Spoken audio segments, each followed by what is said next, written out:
about that time. Happy Monday. Welcome to PHLY Phillies podcast. It's the start of the official full week of the offseason, which means we've got drama, updates, rumors, roster moves to talk about. And most importantly, Jamie Lynch, Renee Washington, and our third member of the crew is back from paternity leave. Tyler, new dad, Zuli. Let's see those new muscles. Was that my WWE? Yeah.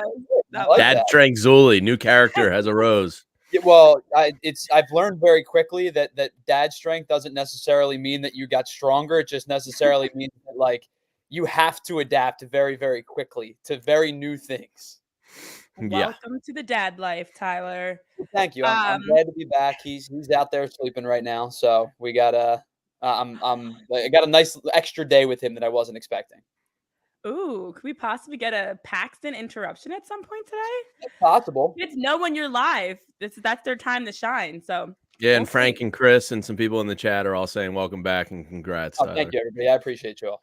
So excited to have you back. And you're back just in time because this weekend, despite the fact that we are officially in the offseason, we're not talking about Major League Baseball games. There were plenty of stories and headlines that came out. We had the announcement of the Gold Glove winners. We also got the Silver Slugger finalists. We also heard as players were opting out and some opting in, some roster moves, and also just some guys to keep an eye on in terms of free agency. Plus, we waited until Tyler returned back with his new dad strength to be able to finish up our grades here as we were going to run through the coaching staff, and then we'll get into the front office tomorrow. We'll save them. But I feel like it's fitting that we're going to be grading the management, the managers, especially coming off of a weekend that has us all questioning a lot of Philly sports coaching decisions. Thank you, Nick Sirianni. So I feel like it's a great spot to start with. Let's grade our very own Phillies manager in Rob Thomson and Kevin Long, as well as Caleb Cotham, guys. But let's start things off first and foremost as we have a chance to remind you today on this Monday is also an exciting day for you guys because this is your final day if you haven't had a chance to take advantage of our offer that we have.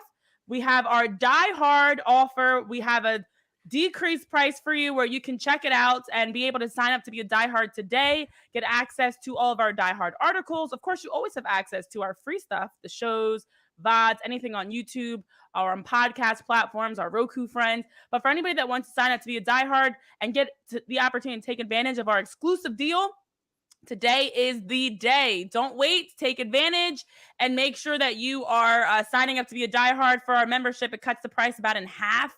So a good opportunity for that. Frank Barber said he finally did it. I had a boy, Frank. Welcome aboard. Pumped to have you. Nice to have you, yeah, Frank. Renee, with that discounted rate, you also get a free T-shirt. Plus, you get access to Fran Duffy's film reviews. And on an Eagles victory Monday morning, there's nothing better than watching the All-22 tape of your favorite team from your favorite analyst in Fran. So, yeah, it's well worth it. I think everybody's going to get a great bang for their buck with it. Oh, and Frank, you ain't kidding, man. That Discord sometimes, especially the Flyers conversation. Wild. I had to mute Flyers. I couldn't keep up there because I'm active in Eagles, Phillies, and Sixers. And music and movies and all sorts of channels. Flyers was just like too much for me. I had to bow out. Yeah, they're built different than that Flyers channel. They are literally built different. Yeah. Yeah. In the best way.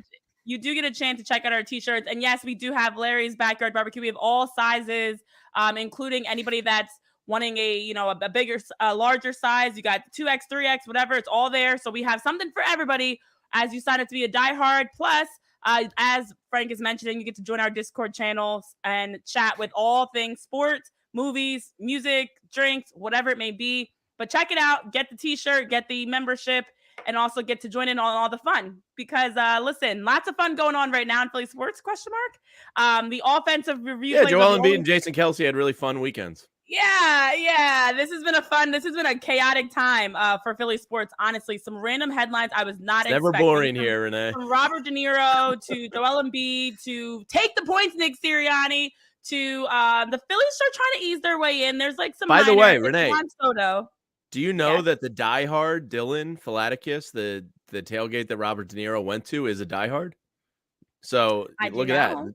The diehard community reaches all. We tailgate to Robert De Niro That's So how is Robert De Niro a diehard now? Because I mean, he's probably caught wind of it. Yeah. Basically. So yeah, basically Bobby D is one of us. Bobby D. Oh, Bobby D. You guys are best friends. Yeah, he's a diehard. He loves it here.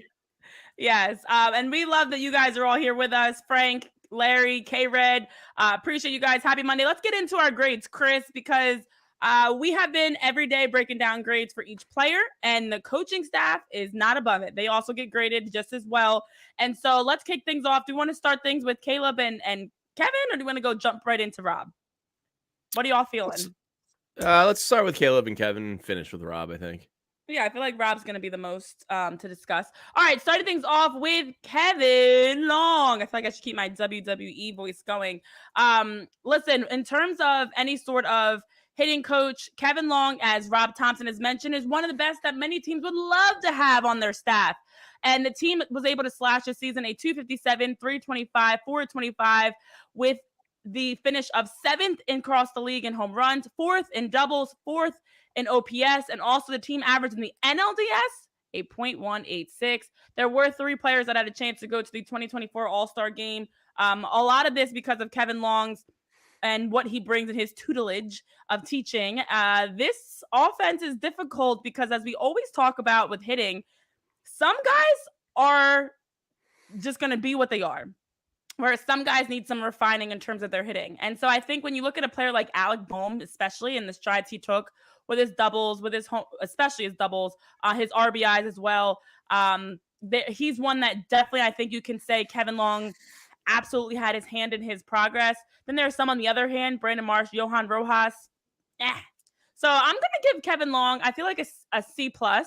I know he's highly loved, as Rob Thomson has mentioned, across the league, and someone that many teams wish they could have. And I appreciate him, but I want more from him, especially with the younger guys. As we talked about before, he's not going to really change the Bryce Harpers, Kyle Schwarber, Trey Turner, those guys. But I do feel like in terms of some of the bottom of the lineup, Kevin Long, I'd like to see you do more. So I'm going to give him a C+.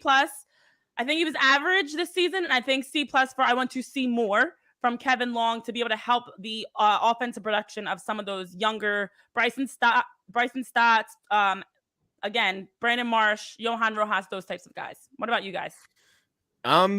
You're probably going to give me a fluffy grade here. I'm going B. I'm not that far off of your C+ there. Now, I think this offseason and spring training is everything for Kevin Long. There's a theory out there that one of the reasons he's back is because he's kind of allowed guys to do it their way, meaning the vets, not meaning the younger guys. I think a Johan Rojas, might just be somewhat incapable of taking great instructions at this point in his career. Some of the younger guys, I think, is very fair to grade him on that. But I think one of the reasons he's back is because he goes, hey, all right, Trey and Bohm at this point, whoever they think needs, it's probably Trey. Dave Dombrowski called him out in the postseason conference, saying like they need guys spraying on all fields, doubles, not home runs. So I think Kevin Long goes, guys, I tried for 2 years your way. I have that sweat equity built up with you. You guys trust me. We have to make some big changes this offseason. And I think if a new hitting coach comes in, you don't have that opportunity to say, hey, Trey Turner, we're going to change everything you do. I know you don't know me yet. I don't have that foundational cornerstone with you yet, but I'm going to ask you to change everything. I think that's a hard ask. I think if you bring Kevin Long back, it's a little easier to say, all right, guys, tried it your way. Now we're going to make some changes. I need you. My job is on the line. I need you to follow me and trust me in this. So I think that's why he's back. I gave him a B. I didn't want to be too hard on him because I don't think he can make, Bryce Harper, Nick Castellano, or excuse me, those were the good two. Kyle Schwarber, JT Realmuto, Trey Turner, Alec Bohm. That's on them when it comes to a playoff series. Their approach overall, I think that's where you can critique them. But I do think this offseason is going to change some things with Kevin Long in the hitting approach. I think that there's it's a difficult task to grade a pitching coach and a hitting coach because Sure. how much credit do they get for success and how much flack do they get for failure, right? Because Too much and too little. yeah, and I think that it's just naturally going to happen because you can't fire the players more times than not. So you consider talking about firing a coach or promoting a coach, losing a hitting coach or losing a pitching coach to becoming a manager if they do well. It's a difficult balance to say these guys are professional grown men hitters. How much do they intake and ingest from a hitting coach versus that's kind of your job. It's your one job is to, break down walls and break down barriers if they have to be broken down. So I think with this team, it is a veteran laden team. You even bring up like the young guys, right? Like how many young guys are left on this team? We still view Bryson Stott as young. He's not as young as people perceive him. We still view Brandon Marsh as young. He's not as young as people perceive him. The only starter, the only like everyday kind of, pseudo everyday starter on this Phillies roster is Johan Rojas, right? And the rest of them are, they're 26 to 28. And then you've got your vets, your 30 plus guys who have been around for a really long time. I don't know how much a hitting coach is going to mold a veteran group. And that's to your point, Jamie, where you say like, okay, we've done it your way, and I've give you leniency. Now I need to be a little bit more strict. I don't know how that plays. I don't know how that quantifies in, heading into 2025. I think because numerically speaking, this team was a very good regular season team. They had a drought for a month, basically, where offensively they looked inept. They were incredible through the first 60 games. They kind of got back to form in the last, 30, 35-ish or so. And then there was a dip in the middle somewhere. But you sent 3 guys to the All-Star game. Bryce Harper was a borderline MVP candidate before his injury, back-to-back NL Player of the Month. Kyle Schwarber was tremendous. I thought he was probably the guy that took the strides the most in terms of, taking a different approach and running with it. Nick Castellanos dug himself out of a hole. It's pretty well documented. I think that this is an average season for Kevin Long in totality. The playoffs can't be ignored. The playoffs were awful collectively. It was a 186 average, like we pointed out. The chase rate was through the roof. And Dave Dombrowski wanted to say, well, the Mets actually had a bigger chase. Yeah, that was series, so that can all be forgiven when they win the series. So to me, I think it's probably a pretty average year for Kevin Long, and an average grade is a C. Yeah. No, I completely agree with you. And I think for Kevin Long, as you guys mentioned, although he is a hitting coach and he's not out there hitting for the guys, I also do feel as though you have to find a way when guys are struggling, a Trey Turner, you got to get them to buy in. You have to get them, if they're not doing well, to be able to listen to you. That's your job. So I think a C+ is very fair. I know Professor Fluff gave them a B, and that's totally fine too. But that also leads us to Caleb Cotham, because as we talk about the difficulties of pitching and hitting coaches in baseball, Caleb Cotham is one that I think has really done a great job with the Phillies pitching staff, especially the starting pitching. When you look at the 3.85 team ERA, which is 11th across Major League Baseball, they are the 4th fewest in walks, 10th in WHIP. They have the most complete games across the league in 2024, and five pitchers went to the 2024 All-Star game. Caleb Cotham, you have to credit with the success of especially a Christopher Sanchez jumps out at me when you look at the strides he took from last year to this year to have your top 4 guys. And I'm going to include Ranger, even with his injuries, even with his struggles, your top 4 guys that are interchangeable, that on any other team, 2 through 4 could be somebody else's 1 or 2 in terms of Aaron Nola, Christopher Sanchez, and Ranger Suarez. The pleasant surprises of Suarez and Sanchez, especially to me, are Caleb Cotham. Now, the number 5 issue, I'm not going to fully blame on him because, listen, we know how bad that was in terms of Taijuan Walker and everybody else. But I think that for me, Caleb Cotham, I'm going to give him a solid B. I think there's always room for improvement, especially when you look at just in general the struggles that the pitching had in terms of ups and downs in the second half of the season. But I do feel as though he was solid this year. I can't give him an A. It was not perfect, but I think overall for the strides that Christopher Sanchez took alone, I'm going to give Caleb Cotham a B. I am going to give him an A. I'm not going to give him an A+, but I think when you look at some of the strides guys in the bullpen had, you pointed out Christopher Sanchez. Again, I think, you look much to the youth and how you develop those guys. And I think Ranger Suarez and Christopher Sanchez obviously deserve the majority of the credit. But Christopher Sanchez became a different pitcher this year, and Caleb Cotham gets some credit for that. Taijuan Walker falling off a cliff and becoming almost unplayable. I don't know if any pitching coach in the world is going to save that. But then I look to the bullpen, and Jeff Hoffman has turned himself into one of the top, relief arms on the market. And he credits the Phillies for helping him become who he is. And then you look at Orion Kerkering. He was a guy, with 8 innings pitched last year. And the Phillies all offseason are putting all the eggs in Orion's basket. And he showed up and performed. I think the bullpen was phenomenal this year. Matt Strahm would probably rave about the Phillies pitching coaches and Caleb Cotham. So I give him an A because, top to bottom, I thought it was an excellent year from the staff, from the starters. And maybe most importantly, I don't know if this all goes to Caleb Cotham, but just organizationally, the way they handle pitchers, pretty healthy. And when you look around Major League Baseball, like the Dodgers in particular, the way they gas their young arms out, everybody's getting surgery out there. So, health in today's pitching world, I think is a pretty heavy factor. And the Phillies have had the benefit for the most part of being a pretty healthy pitching staff. So I'm giving them an A, and I think that's the best grade I'm giving the coaching staff. I think the pitching staff top to bottom was really impressive this year. Have you guys ever had a professor or seen stories of a professor that they start class the first day of class and they go, I'm only giving out 1 A this season or this calendar year. Only one student gets an A.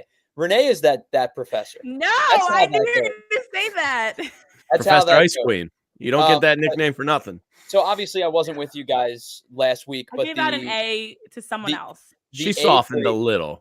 If there's 1 A grade or 1 A plus grade to go around through the course of the year, I think it's pretty obvious who gets it. It was Zach Wheeler. It was your best player pretty much from start to finish this season. Yeah. But I think Caleb Cotham and Renee, you brought up the maturation process of Christopher Sanchez. We've talked about this a ton. He went from a guy who could be a 5, maybe works his way up to a 4. We knew the changeup was filthy. He needed to better his command, which he did starting last year, and he really, really improved on it this year. Needed to feel more comfortable throwing at higher velocities. They dipped his velocity in the minor leagues and in his first year with the Phillies because his command was failing on him. So they said, hey, bring it back a little bit, take it to that 93, 94 range, and work on your command. Your stuff is good. Everybody knows your changeup is one of the better pitches across baseball. And it's going to be for a long time.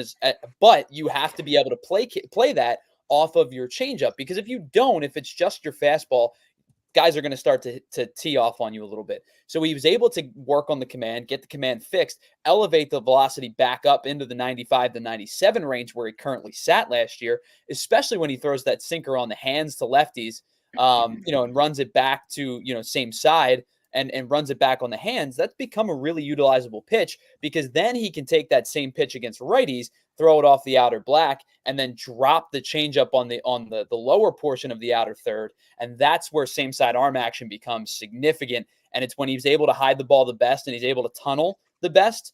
And I think that is the maturation of a young, I shouldn't say young. He's, I believe, 27 as well, but like a guy pretty inexperienced, a pretty green pitcher. And his maturation over the course of a full season. But I also think it does play in part to Caleb Cotham and the pitching staff, the pitching staff that they've done, the coaching staff for the pitchers, I should say, they've done a really nice job with him. Jamie, you brought up Orion Kerkering. I thought he, phenomenal. Grew. He had a dip in the middle portion of the season. Probably dead arm. Stop chasing, trusting his fastball, and probably a little bit of dead arm to it. But I think that overall, this coaching staff on for the pitching staff and Caleb Cotham specifically did a really nice job this year. The pitching staff across the board, the bullpen was awesome through a bulk of the year. You had 3 or 4 guys that you trusted at any given time in your starting rotation.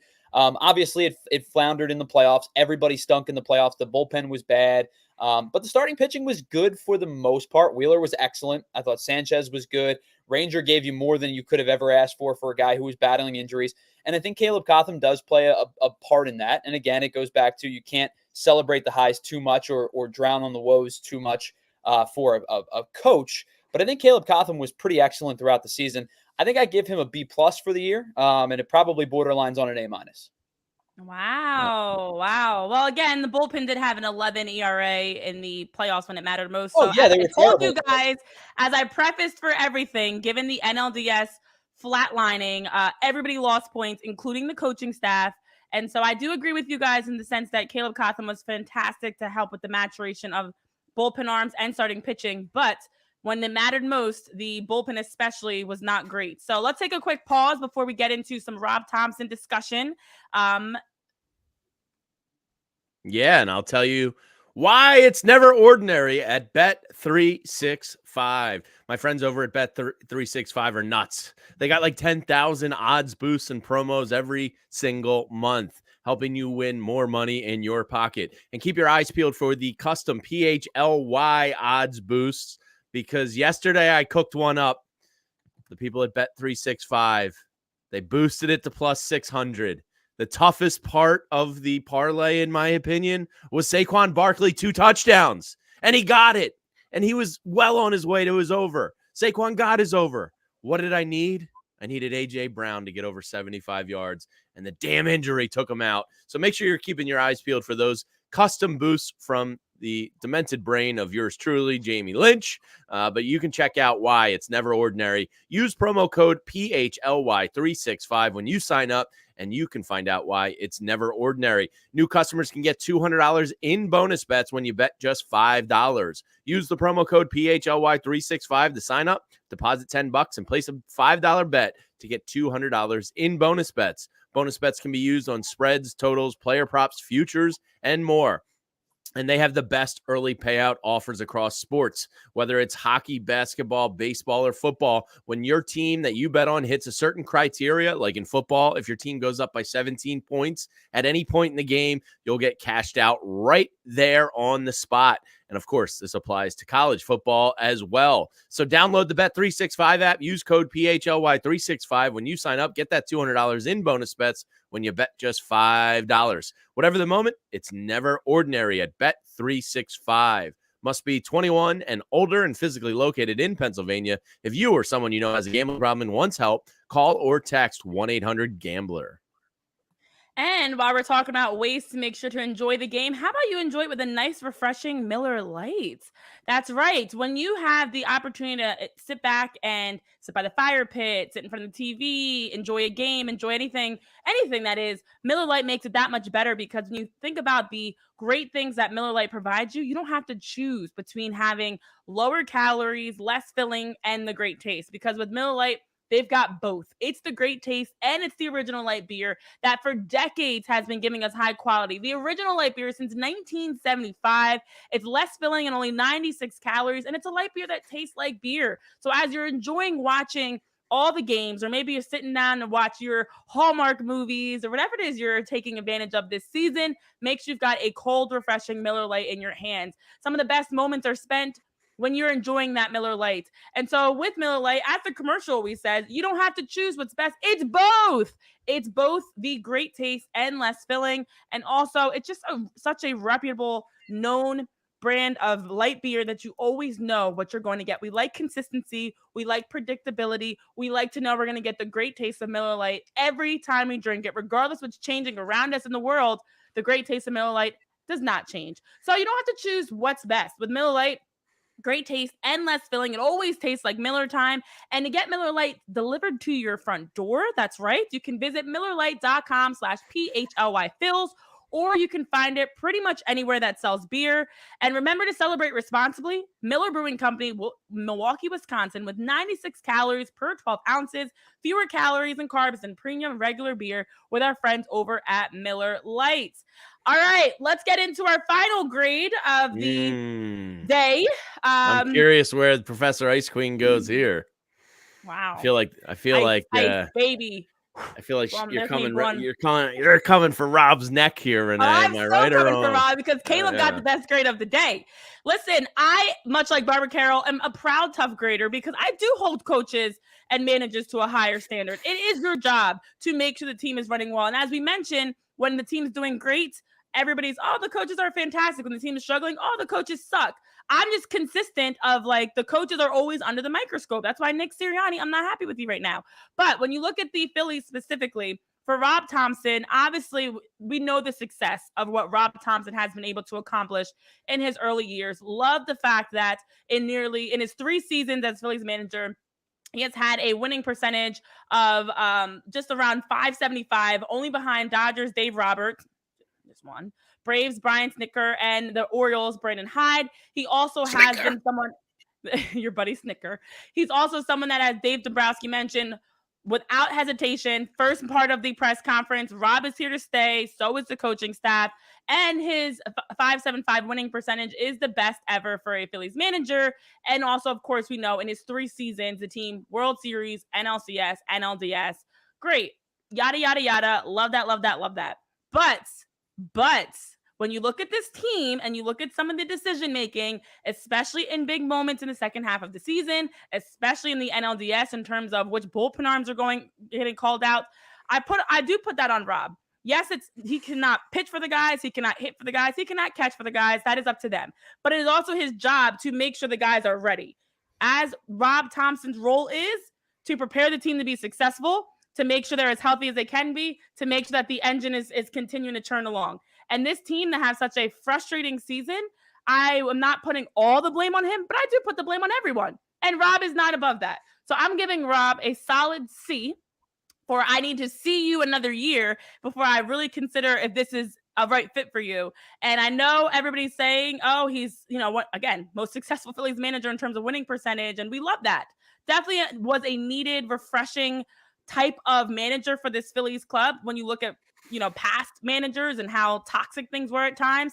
So I love what he brings to this culture, to this clubhouse, but I think his never changing a demeanor type of vibe is contagious. And unfortunately, I think in big moments, the team does have that too much to an extent that they're lackluster, never change an expression. He's not coming out the dugout to argue calls. They're not responding well. I think if they had a manager that had a little bit more life and energy, that we could see some of these flat performances that would not be the case and it'd be better. So I actually blame him more for I like the culture he's built, but I think it's like a double-edged sword where there are aspects of this culture that to me don't have the energy, the grit, the tenacity, the hunger that I'd love to see, especially down the stretch come postseason time. So you get a C for me, Rob Thomson.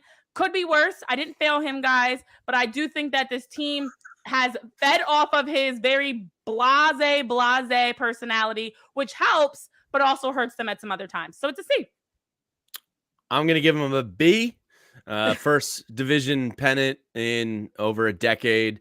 I think that can't be lost by the failures of some players in a playoff series. Did he make every right decision? No, probably not. Bringing in Jose Ruiz, throwing in Carlos Estevez in a spot maybe he shouldn't have. But, every manager is going to be held over the griddle on every – it's like 162 games, like, barely matter. It's like, well, a manager can win you or lose you 7 games over the course of a year. And then come playoff time, every single decision is under the biggest microscope in the world, and you question everything, trust nothing. So – I don't want the regular season to get lost. I do think Rob, as you said, historically, in terms of Phillies organizational stuff, it's really hard for me to go below a B, especially when you win the division crown. There's some numbers on Rob, 95 and 67 in 2024. I think if you told us in the beginning of the year, that Rob would lead a team to 95 wins, you would have taken it. He did, of course, lose to the Mets, but I put that more on the players than I do Rob Thomson. A great win percentage in 3 years with the team, a 20-14 postseason record, which also is pretty good. So, I put the postseason failures more on the player than I do Rob. So I think a B is a fair grade for a pennant winner. I certainly think that it is within your right to criticize, to hold under a microscope the postseason moves, because they're always going to be that way, right? And if you looked at the Dodgers World Series run and Dave Roberts said, we're going to a bullpen game, and decided to pull the wrong string at the wrong time, then maybe the bullpen game isn't successful like you think it is. If Dave Roberts decides, I'm taking Jack Flaherty out of this game after 1 inning because he clearly doesn't have his best stuff, Now, granted, you got helped a little bit by the fact that the Yankees played some really porous defense in the 5th inning, but the bullpen was excellent through 8 innings. They were, basically tasked with a really difficult, a difficult task of basically saying, you got to hold this where it's at. Jack didn't pitch very well. You got to basically shut this thing down the rest of the way. And when you have that many moving parts, whether it would have been Vesia or Banda or Gratterall or Trinan or using Walker Buehler out of the bullpen to end the game. There's so many things that could go wrong. It just all happened to go right for Dave Roberts because he called the right shots. And you guys know I've been pretty on record of saying I don't think Dave Roberts is a particularly good manager. He was excellent in the World Series for the most part. And I think he was a part of the reason as to why he gave the Dodgers an edge over the Yankees, because I think Aaron Boone was not a help to the Yankees in that World Series at all. So it is certainly fair to put those moves under the microscope when they don't work. With that being said, especially like in game 1, when Zach Wheeler exits the game with a 1-0 lead, you're turning the game over to your bullpen that has been your rock for a majority of the season. And you're going to the Jeff Hoffmans, the Matt Stroms, the Carlos Estevez, the Orion Kerkerings, those guys that have, pretty much gotten you where you need it to be. And it all like flamed out in your face at the same time. So there is much like the two coaches, there's a balancing act between you got to call the right shots, and sometimes you called the right shot and it didn't work. With all that being said, when you win 95 games, you win the division for the first time, you jump out to an excellent lead, but then you play basically 500 baseball for 90 games or so, or whatever the case may, whatever the number was exactly, and you won the division, you got to buy. You put all those things into a blender. I think it was an above average season for Rob Thomson that ended with below average decision making, and maybe it's not entirely on him. I think a B- is fair for Rob Thomson because, as Jamie said, if you would have said 95 wins at the beginning of the season, I would have been ecstatic. And especially if you would have said 95 wins, a division title, and a bye in the playoffs, I would have been over the moon. How it happened and how it ended probably puts a little bit of a knock on this. So I think a B- range is pretty fair. B to B- range is pretty fair for Rob Thomson. Yeah, and I think it's very fair. I know in the chat, Seth, you're saying professionals should not need that Harry high school stuff to get motivated. Elephant in the room is mentioning, give me the roster and I'd be the most successful Phillies manager. I think to clarify, we're all in agreement that the Phillies don't need that rah-rah manager that's going to be fiery and like a cheerleader almost. But when you look at this team, and I love that you brought up like Dave Roberts and the Dodgers, for example, or Boone and the Yankees, it wasn't one game that caught you by surprise. Was anybody surprised when we got to the NLDS and the offense was not good? No. Was anybody surprised when we got to the NLDS and the team was finding ways to lose despite historic pitching performances by Zach Wheeler and even their starting pitching in general? No. So I think, to me, part of the reason why I do want to hold everybody, including the staff, accountable is it was the entire second half of the season that they played, as you mentioned, 500 ball, one of the worst in Major League Baseball, above just the White Sox in terms of records, and had an incredibly bad decline and never were able to figure out a way to fix that. It wasn't one day. It wasn't 1 week. It was months and months of poor baseball, unfortunately, after having a remarkable start to the season. So I think we're all in agreement on one thing.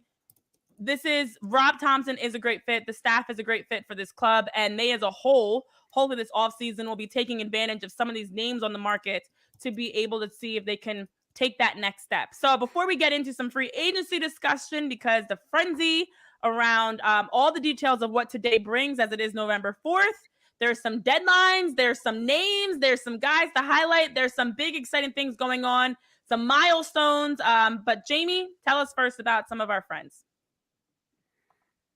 And that is our friends over at TrueMark Financial Credit Union. If you've never had a credit union in your corner, you should really consider changing that. And TrueMark Financial, they're located right here in Fort Washington, and they have over 24 area locations all across the Delaware Valley. So make sure you stop in, or you can go ahead to TrueMark.com and put in that /PHLY to learn more, whether it's a HELOC, a home equity line of credit that you're looking to take out, where you can borrow against, your own home equity with a variable interest rate. You can preserve your savings.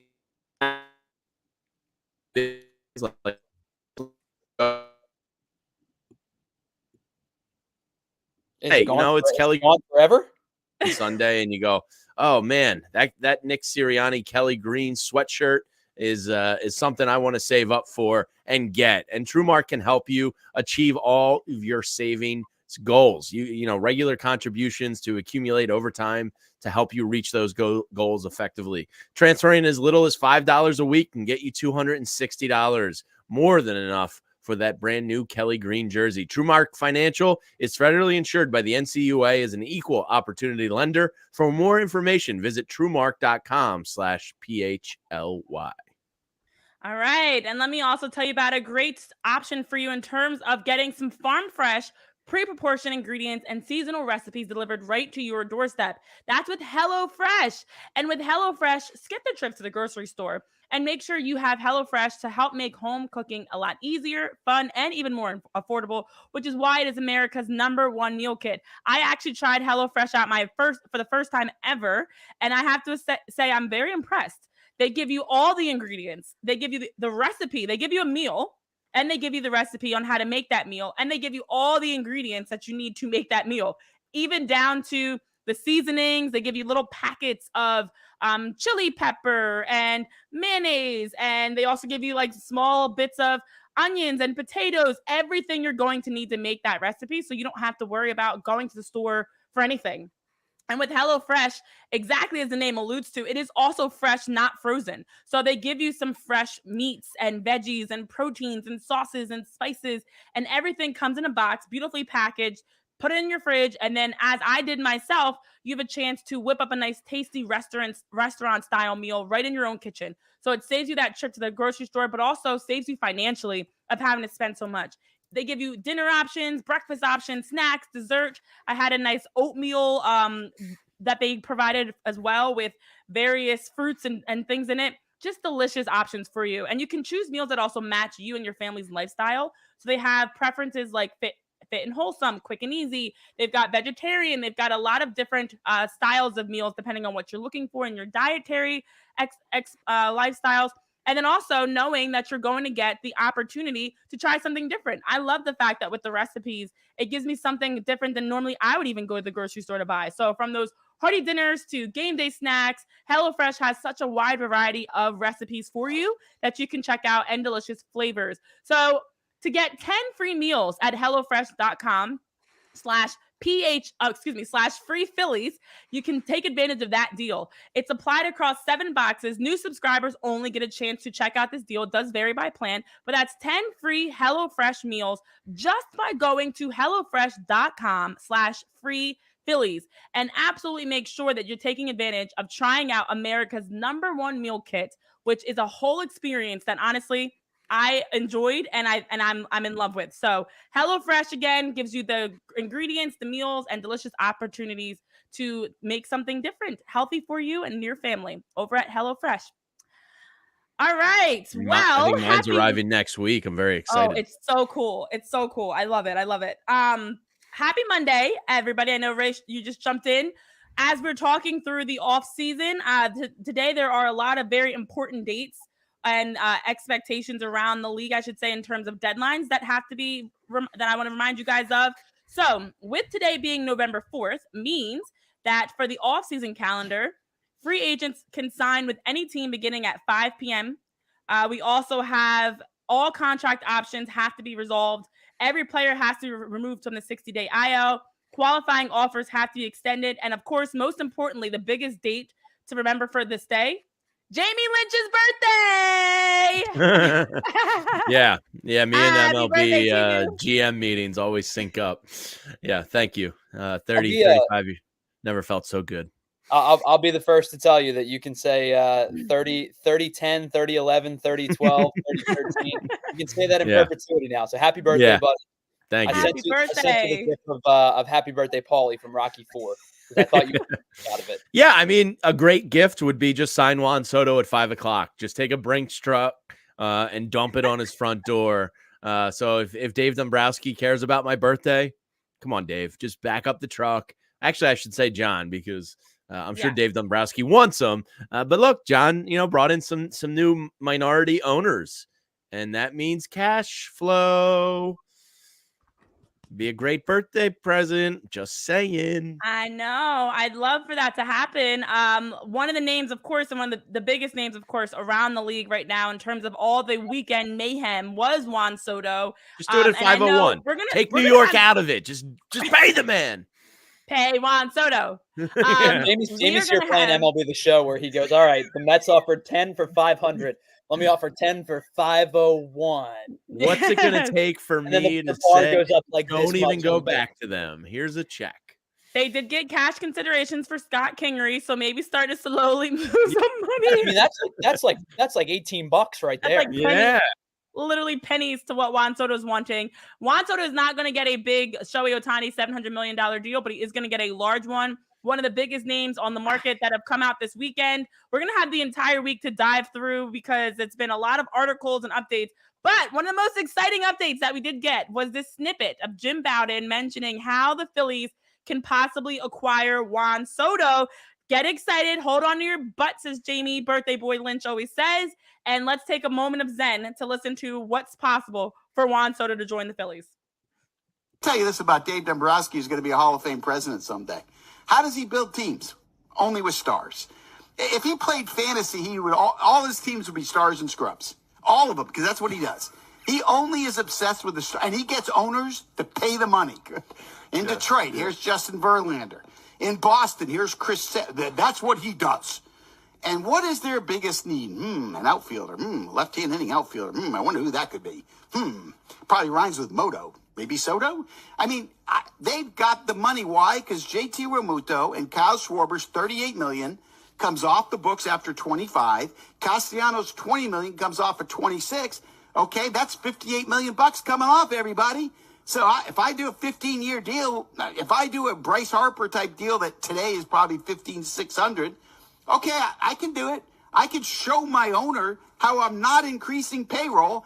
I'm just going to backload the first couple of years a little bit, and I'm going to show them that pathway on that balance sheet. I'm going to show them how it absolutely fits. Rhymes with Moto. Is it Juan Soto? Moto. Shout out to our friends over at Phillies Tailgate. Yeah, Gregory shout Soto. Shout out to our friends over at Phillies Tailgate for sharing that clip from the MLB Network Radio as Jim Bowden gave us all a moment of hope and optimism. Tyler, shout out to you for being able to pull that clip and share it with our friends here because he's making great points. Points are made. I like those points. That the Phillies, although they originally were saying we don't need another superstar, to me that means it's not a need, it's not a necessity, but it's something that's a want. It's something that makes a lot of sense for the Phillies and where they are right now in terms of an outfielder that they can acquire that would absolutely put them over the hump. Guys, are we more optimistic now? Is the bubble blowing up again of a Juan Soto hope? I might have grown like 2%. From like 5% to 7%. The one thing he glosses over is that, like Zach Wheeler's contract also goes from like 24 million to 42 million next year. So it's not like you just get straight savings. Matt Gelb already mentioned possible contract extension talks with Kyle Schwarber. So it's not like that money just disappears. Like Castellanos, in 2 years, we'll see what happens, but I assume he's probably going to play out the contract and leave. JT Realmuto, if Rafael Marchand can't stay healthy this year, he's a guy. Do you try to extend on a short-term deal and maybe ride out those final 2-3 years of him? It's not like that money just disappears and you can just apply it all to Juan Soto. That being said, I do find it interesting. There's new minority ownership coming in, more cash on the table per se, a little more liquid.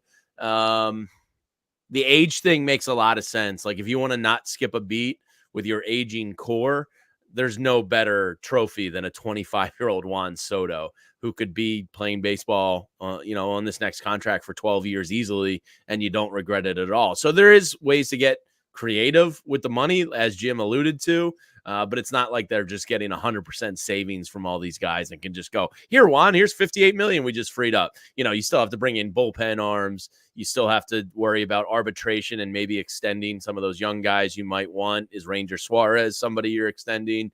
So there's more to it than just that, but it did sound nice. But what's kind of funny to me is, you bring up Juan Soto only being 25, which is just wild to me that he's been in the league as Crazy. long as he has. Insane. Juan Soto would be the youngest everyday starter on this Phillies lineup next year. Yes. That's crazy. Because That's wild. using the phrase every day specifically, right? Because obviously Sure. Johan Rojas would be younger, but between even the Brandon Marsh and the Bryson Stott type of guys, like we talked about, Alec Boehm, Juan Soto would be the youngest everyday starter on this team. Listen, I think you said 2%, Jamie. I'm going to say 0.2%. I just don't think Juan Soto leaves New York. I've been saying this for a while now, and the reason I say it is because there are two teams in that city that are willing to spend money hand over fist to bring this guy, either bring him back or bring him in. I think Steve Cohen is going to wine and dine like no one has ever done before for a free agent. And don't get this twisted, Tyler. As a New Yorker, that horny little pervert freak is going to get turned on by outbidding the Yankees. Like, that is going to be on the table. Yeah, little pervert freak. Okay. 1% lizard people. He is going to want to outbid the Yankees. So I don't think, to your point, he's leaving New York either. Yeah, I said it. Yeah. I think that blank check is ready. Yeah, I think there's a blank check for him in Flushings. I think there's probably going to be one close to it in the Bronx. If I had to take a guess, I would say that the Mets are going to offer the most money, and then you're going to see offers come in from. I think the Phillies are going to offer a big deal. Like they're going and they're going to figure out a way to make the money work. I just don't think it's going to be A, the most enticing, or B, the most money. I think that the Mets are going to offer the most money. The Yankees are going to say, "Hey, stay with us. We just got back to the World Series." And then you're going to get teams like the Giants who are just going to say, hey, come be the cornerstone of our team. We're going to offer you a bag as well. You might see I do think the West Coast doesn't help him. He has noted wanting to be closer to the Dominican. Sure. Exactly. So I think that does hurt the Giants' cases, but you're right. They're going to throw bags of money at him. Basically, what I'm trying to get at is any team with any semblance of a second bank account or a second vault, like the Harry Potter vault in the beginning of the series where he just opens it up and it's gold. Any team with that kind of money, that kind of cash flow is going to get involved in this sweepstakes. I think the likelihood that he stays in New York between one of the two teams is very, very high.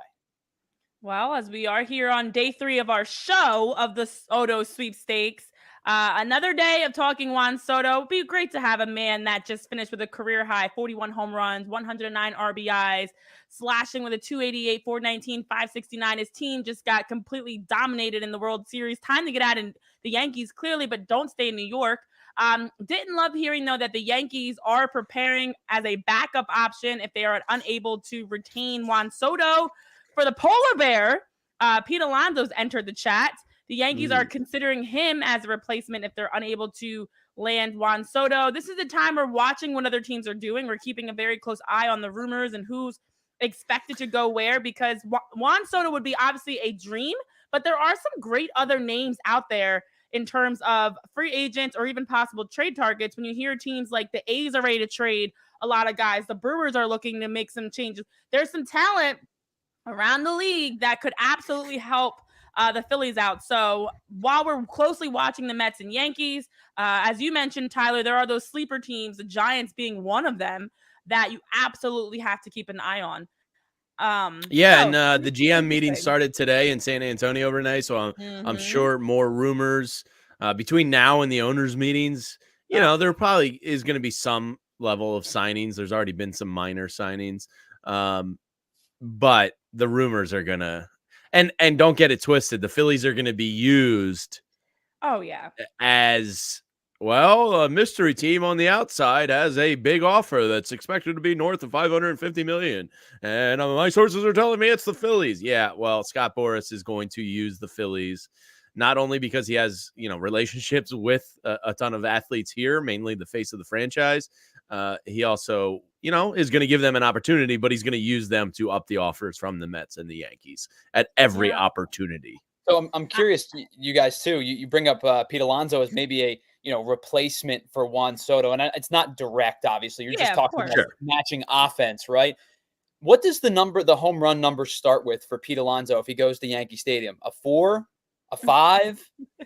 I would say a 4, definitely. What I mean? Like he's hit last year, he hit 34 home runs. It was the least of his career in a full season. He hit 16 in the 60-game stretch. He's been over 43 times. He's been over 50 once in his career. It's got to, you would have to think it's enticing to go play at a sandbox like Yankee Stadium if you're Pete Alonso, where you go, short porches all around. I could probably, in my 81 games here, I could probably crank out 25 home runs, and then if I hit 15 on the other side, I'm at 40. And that's the baseline to me, right? So if he goes to New York, we're probably talking about a guy at 48, 50, 52 home runs if he stays healthy. Yeah, that's the reality, unfortunately. But hey, Ray brings up a good point for the Phillies. Philly is closer to the DR than New York. Technically. I mean, these are just facts we're dealing with. We're only here to deal with facts. That 12 minutes in the plane is going to make a difference. I was going to say, in the plane, it's not nearly as big of a difference as if you were driving or even on a train. But think about how much you can do in 12 minutes. You could sign Juan Soto by 5:12 this afternoon, starting at 5 o'clock. Technically, yes, that is true. But as you mentioned, guys, I think the hard part now is you have to think about if you're not going to be able to get everyone, as we know, so where would we rather them go that would make us the least worried? You don't want a team like the Mets or the Braves to, pick up some of these big names, because that's the rough part. If the Mets get them, seeing Juan Soto in the NL East for 12 years or 13 years. I think the answer to that question is what's the most palatable for Phillies fans as he goes back Yankees. to the Yankees. Stay with the Yankees. Exactly. Stay in the AL. That'd be nice. Do not come to the NL. Definitely don't go to the NL East. So it does become, if the Phillies you can come here. Yeah, of course, for the Phillies. That's it. If the Phillies cannot get a guy like Juan Soto, where would you rather him go? Seattle. That's also out west somewhere. The elephant in the room says, I would love to see him get Devin Williams. That was interesting news this weekend. I think that's a really cheap thing in baseball, to sign guys pre-arbitration and then not get kind of have that guaranteed at the end. To have a player go out there and risk their arm like that, to not have a club option to get out of paying him. It's just sleazy. So the Devin Williams news was interesting. It does get my attention. Hell, I think about a year ago at this time, the three of us were talking about creative ways to trade for Devin Williams. So, Matt Gelb said today that bullpen is going to be a priority for them. You put that on the heels of the Devin Williams option getting declined by the Brewers. Devin Williams intrigues me a lot. If you have Orion Kerkering and Devin Williams in a bullpen together, you have two of flat out the nastiest pitches in bullpen arms in all of baseball. So that is intriguing. Yeah, and according to, as you mentioned, Matt Gelb's piece, he was quoted saying, rebuilding the bullpen is a priority. The Phillies are seeking at least two late inning relievers to really fortify a group that returns Matt Strahm, Orion Kerkering, and Jose Alvarado. So the expectation is you're going to try to add two pieces, and you have a guy like Devin Williams, who, as you mentioned, the Brewers declined their $10.5 million club option on Devin Williams. He will receive a $250,000 buyout, remains under team control for 2025 via arbitration, and they project him to earn $7.7 million in his final season prior to free agency. Devin Williams, we saw the unfortunate one bad pitch against the Mets that cost the Brewers the season, but I would love to have Devin Williams with the Phillies. As you mentioned, we talked about it before, but one of the best closers in the game. The numbers that he's had, a 1.25 ERA, a 2.06 FIP, 22 appearances, did deal with an injury at the beginning of the season, so didn't pitch until July. Come on down, Devin Williams. Join the Phillies, because a healthy 30-year-old Devin Williams, one of the best in the game, to go into this bullpen makes you excited. I would love to see that. You know what? The first thing I thought of when I saw this, and Jamie, I think, what did you use? Sleazy or scumbag or something like that was the term you used? Sleazy. Here's my thing. I totally get it. It's a business, and sure, owners and front office executives are trying to balance the books and stay out of the red and all of that kind of stuff. I don't think Devin Williams is going to re-sign in Milwaukee regardless when he hits free agency in 2026. But if you had a 20% chance of re-signing Devin Williams, you just knocked it down by about half or maybe even more, because you basically said to the guy, hey, it's a business. We like you, but I don't know if we like you that Yeah. much. But when you look at the number, it's 2.3-ish, right? It was a $10 million option, or it was a 7. What'd you say, Renee? 7.7 was the number. 7.7. And that's assuming that he wins, which I imagine he's going to win his arbitration case. He's going to go, hey, here's my numbers. And the Brewers are going to go, hey, Pete Alonso. And that's going to be the fight. But I think that Devin Williams is going to win his arbitration case, and he's going to get roughly $7.7, $8 million. But you basically said to the guy, hey, for what it's worth, we don't believe you're worth $2 million. And we're going to, we're going to hamstring ourselves. You robbed the guy. It's so lame. I don't think like I said, I don't think they retain him in 26 free agency anyway. I think he probably gets a big deal somewhere else with a big market club. But you really, really hamstring yourself when you say, hey, we don't believe you're worth the extra $2 million. But here's the thing. If you're going to trade him, why not just pay him? Half of that becomes another team's problem anyway. Yeah. Like, it's just such a sleazy move. Like, if you know you're moving him and you know you're not going to sign him, and I think you're right, Tyler, then just let the man get his $10.5 million option and move him by the deadline, and you're really only paying him $5 million. You just straight up robbed the dude of like $3 million because the system is flawed. Well, and I will it's say really sleazy. Last year, it was going to be very, very costly to acquire Devin Williams via trade. I think it's still going to be costly. He still would be the preeminent, reliever on the market whenever that trade gets done. He's costing you a Starlin Caba or somebody of that ilk. I do think that because of this move, and not because of this move directly, but because he's now in his final year of arbitration and he will be a UFA at the beginning of 2026. Every year you lop off and you don't trade a player is a year less of team control for the team you're sending him to. It's still going to cost you a ton, but I think if we had this conversation this time last year, Williams would have cost more in trade compensation than he would today. Yeah, I mean, we're talking about a guy with a strikeout rate of 43.2% of opponents this year, a guy that was perfect throughout the season, minus that one pitch to Pete Alonso. And as their GM, the Brewers GM Matt Arnold mentioned last month, he was saying the Brewers are going to remain open-minded about the possibility of shipping Williams somewhere else this winter. So after seeing Corbin Burnes last year, if I'm Devin Williams, I'm out. I'm ready to find someone else that appreciates my talents. Take your talents to Philly, Devin Williams. Listen, we have a lot to talk about this week in terms of Gerrit Cole. Matt Gallup's article alone highlighted a lot of things that are going on behind the scenes with the Phillies. We also are going to be able to get into other teams that are making some moves. I want to quickly rattle off some of the updates because we got the Gold Glove winners that were announced on ESPN yesterday. The Phillies suck again. There were 14 first-timers on that list, which was exciting, and that's tied with 2022 for the most in a single season. None of those guys were Phillies, current Phillies, but maybe some future Phillies. We did see Bregman was on that list, and that kind of got me excited. Could you be a future Philly to see him on the list? And there were some other names. Bobby Witt Jr., of course, did win it for shortstop. Tyler, that's your guy. Alex Bregman won it for third base. Again, I was like, maybe there's no current Phillies, but some former Phillies. Stephen Kwan were some of the names that highlighted the side for the AL. Chris Sale on the NL side. He's going to get the side. Give Zach Wheeler the Gold Glove, you bastards. Why does the MLB hate Zach Wheeler? I have no idea. Ridiculous. This man deserves awards over the last 3 seasons. He deserves something. Give this man something, please. He definitely deserves it. Matt Chapman, Ian Happ, some other names. So of the 4 Phillies that were finalists, and Brandon Marsh, Zach Wheeler, Bryce Harper, and Bryson Stott, none of them won a Golden Glove. But there are some Silver Sluggers that might be happening. And we saw JT Realmuto on that list, as well as Alec Boehm was named to the Silver Slugger finalists. We also had a chance to see Harper. Some, exciting there. Great news.